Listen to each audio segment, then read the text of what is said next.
really how the media works now is that these corporations own usually multiple newsrooms, actually, and most of the people who work for them sit on their laptop all day and don't ever actually go out and do bootleg, shoestrapping reporting.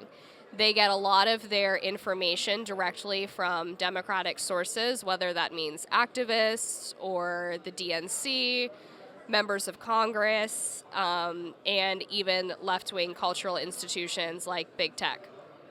So most of the information that people are actually getting in today's media landscape is filtered through this real left-wing ideological flow of information from the political left to the cultural left and then down through the news media. A great example of how this works in practice was when Governor Ron DeSantis in Florida was prepared to sign the Parental Rights in Education bill. And all of a sudden, all of the media in lockstep in their headlines started referring to that as the Don't Say Gay bill. Well, where did Don't Say Gay come from? It was actually a small left-wing activist group based out of Florida that had tweeted the moniker, and their original tweet only got about 200 likes. But because the right people, meaning larger media reporters and larger activist groups, were following this small Florida outfit, that was the phrase, the term that was used to describe the bill from there on out. So there really is a sort of echo chamber that exists in the media because so many of them are not interested in truth, but they're interested in ideology and profit. And most of them are actually concerned that they will lose out on profit if they buck the traditional left-wing party line because of the existence of cancel culture and woke mobs. So that's really where we sit right now, is these large corporate outlets are towing the Democratic Party line, the left-wing progressive line, because they think that if they do anything different, they're going to lose readership. So, but you've got kind of two elements. So these institutions also hire disproportionately what you would call cultural left. Is that right? Yeah. So there's these. Strikes me that there's these kind of two elements. On one hand, there's people who are ideologically interested in, let's say, reinforcing particular kinds of narratives. But then there's also the financial interest, and actually your point is good. There's strong incentives being put on these companies to report correctly, right? Or lest you be canceled, lest you lose market share, lest you get vilified by all your peers, peer companies. Yeah, well, look at what happened to the New York Times when they ran that Tom Cotton op-ed.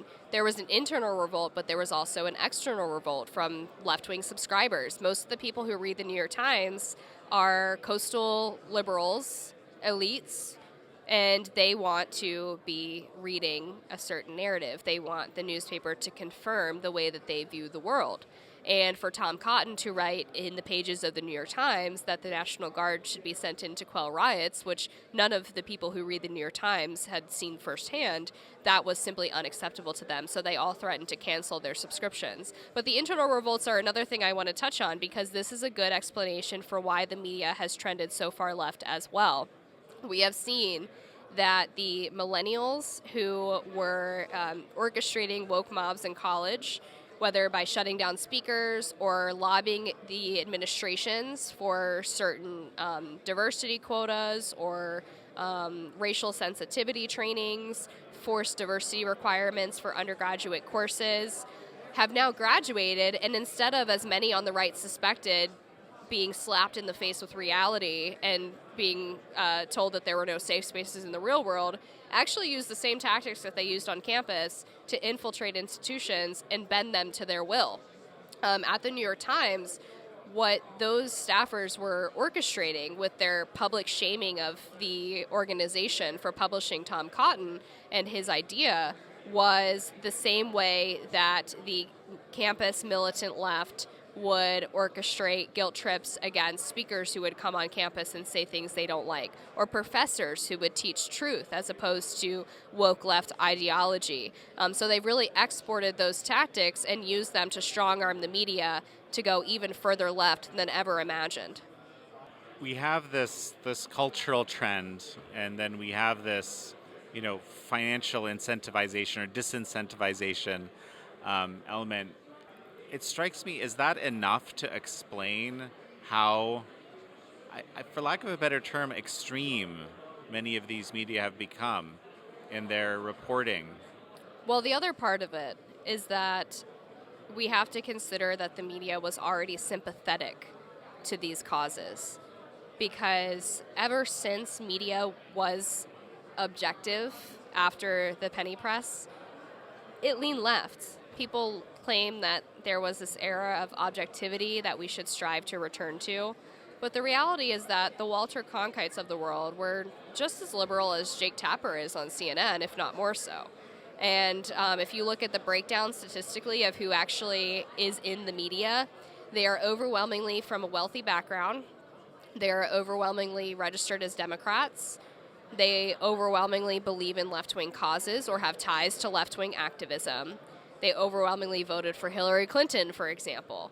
So if you have a group of Democrats who are running the media, and then in come the woke millennials who want to go further to the left, these people didn't realize the threat that was coming because they sympathized with the woke millennials. They thought the woke millennials were on their side. They quickly learned that wokeism does not accept anything but 100% fealty. And these people had never experienced what conservatives experience when you push back on the woke, which is you get called racist, homophobic, sexist, the whole list of the isms that they like to call you, and they didn't know how to handle it.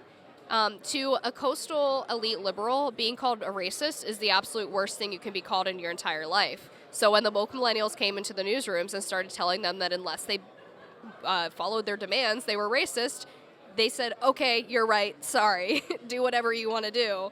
And things happened very quickly after that because there was no one who was willing to take a leadership role and push back on the woke kids.